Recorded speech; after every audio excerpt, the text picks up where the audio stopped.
SARIG is a leading-edge portal of digital online maps and data, covering more than a century of mining exploration in South Australia. In this tutorial video, you will learn about the Gawler Craton Airborne Survey and how to access its imagery, raw and processed data. The South Australian Government, supported by Geoscience Australia, launched the Gawler Craton Airborne Survey, GCAS, in January 2017.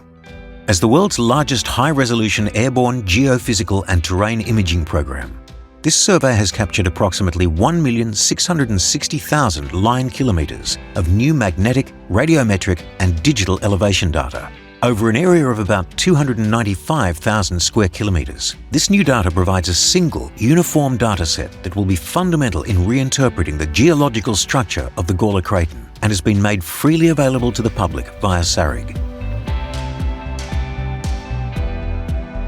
To download an image from GCAS, navigate to the Projects and Products theme within the map catalogue and select Gawler Craton Airborne Survey Data Releases. A list of all regional geophysical images that are available will be displayed. Select the checkbox for your image of interest, which will add the image to your active layers. Click on Active Layers to download your image. Images can be downloaded in either GeoTIFF or ERS formats.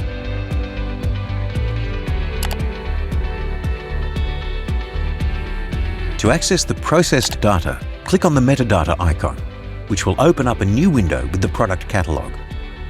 To access associated reports and data, click on Related Links.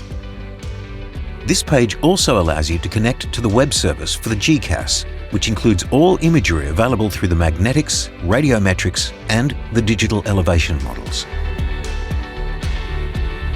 To access raw and processed data for the GCAS, return to SARIG and select Spatial Search. Select Geophysical Data from the drop-down menu. This turns on the geophysical data layer for the entire state. Select the Draw Area button and select an area of interest on the map. Individual surveys will be listed below your map and are available to download, with the metadata link embedded too.